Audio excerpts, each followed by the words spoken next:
Hello people, welcome back to Fantastic. In today's video, we are going to cover an interesting market tag which is actually important for every investor to track. So that is actually insider trading. This is the part 2 of the first video we made. The first video is basically totally understanding insider trading, legal and illegal ones, and what are insiders and how this whole thing works out. So basically this part 2 is actually covering where we can find this insider updates, like where we can check it, and how can we utilize this data, like how we can interpret the data, like what the insiders are doing, what kind of actions they are taking, that how it can impact the future of the company. So we are going to check and analyze that today. So let's first of all start with seeing where we can find this data first. So now without further ado, let's just start with it.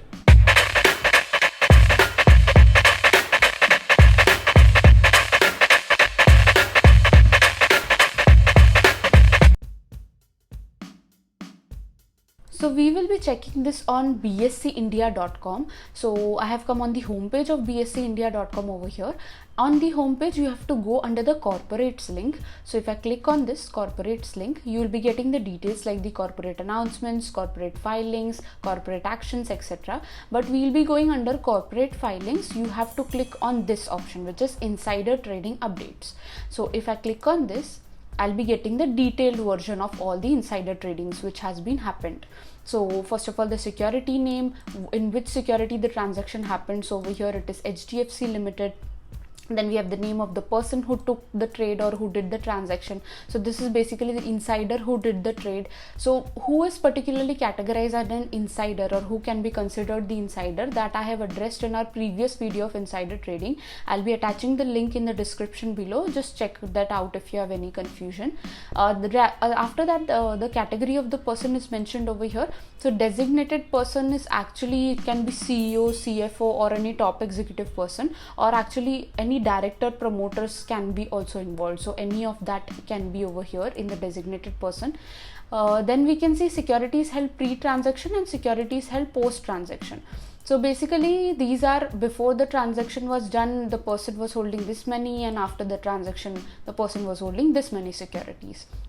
The detail is given over here, acquired and disposed. So basically these were equity shares. The number of shares transacted were 20. This was the valuation of the shares, and the transaction type over here shown is disposal. And you can see there are disposal, there is a revoke also. Actually the transaction type column as well as this mode of acquisition like gift, market sale, revocation of pledge, I'll be addressing this further in the video. So let's just keep that aside. I'll be explaining it in detail to you. What does that mean? Other than that, here you can see the period in which the transaction took place. So this is the period. And lastly, if you want to check for a particular date, like if you want to check for a particular date on on this particular date what transaction took place, so you can actually put in the dates over here and check. And you can also download this data from here, download all records. This will be downloaded in an Excel format, so you can filter it out according to your needs and do the analysis.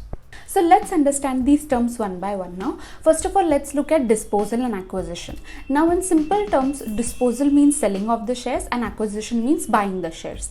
Now when we see selling of the shares, like disposal is there, so we need to first we need to understand that in selling there might be a number of reasons why that particular person is selling those shares or considering selling.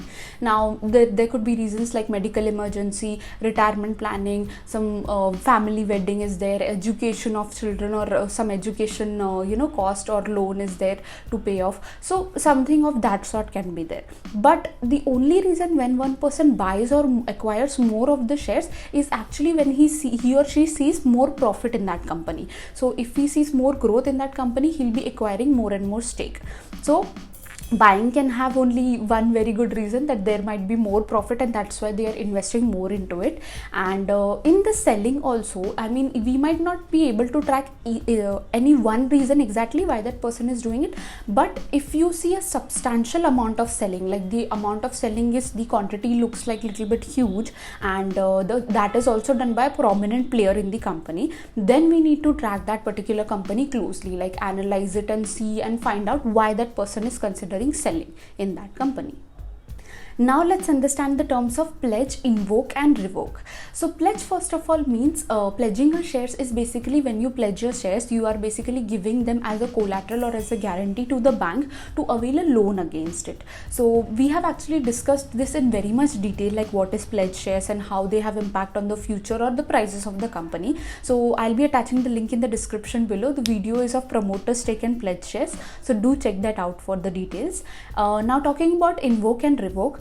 So invoke is basically, let's take an example for that. So now suppose you own a company and you have pledged your shares, you have given to the bank and availed a loan against it. So now for some reason the prices of the shares in the market start shrinking down or coming down.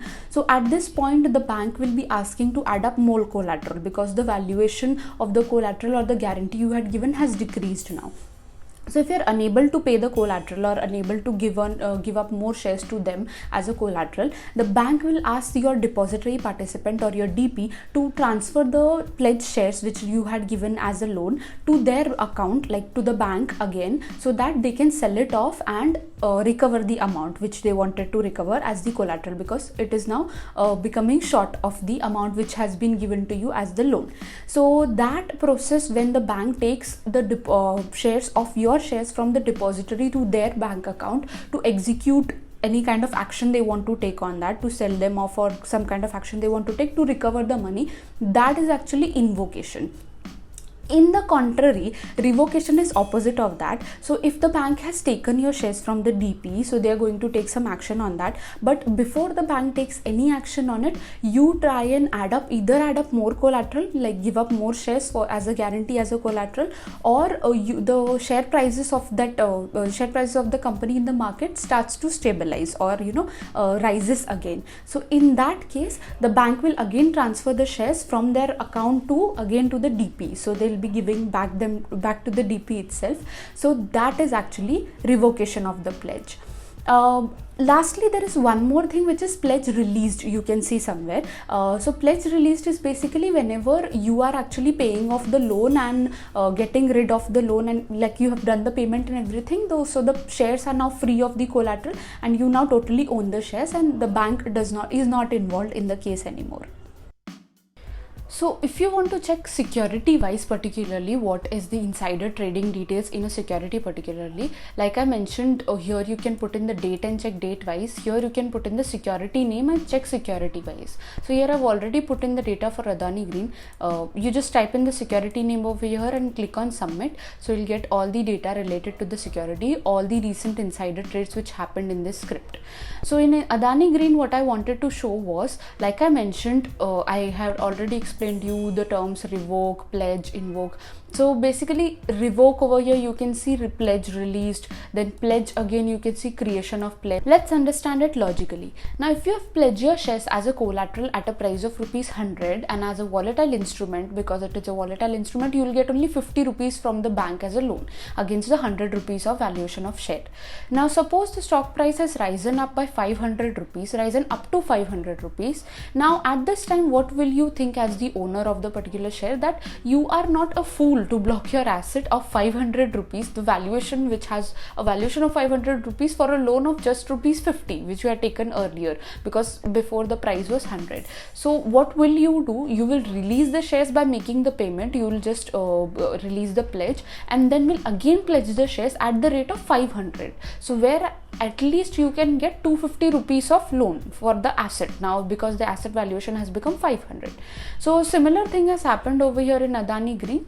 I hope this was a little bit knowledge giving session to you, sort of thing. We tried to give some knowledge. See, basically, like in short, I have told you what kind of actions, what is the meaning of what kind of actions in the insider trading, but what these actions have impact, like that I have distinctly and in detail explained in the promoter stake and pledge shares video. So how the promoter or the particular person, important person of the company takes actions on the shares, and how does that have impact on the company. So why we should should track that closely. So that I have covered in very detail. So do check that out, do check that video out. And to understand more about this insider trading, you can check out a part 1 of the insider trading video, and stay tuned for more such updates and more such knowledge sessions. If there is any kind of feedback or any kind of topics you want us to cover, do use the comment section to write about that, and subscribe to our channel, hit the bell icon, like the video if you have liked the content, and see you in the next one. Did you know Matthew Matoma, former hedge fund trader and portfolio manager at SAC Capital Advisors, was accused of generating possibly the largest single insider trading transaction profit in history at a value of $276 million. He was convicted in February 2014 and is serving a 9-year prison sentence.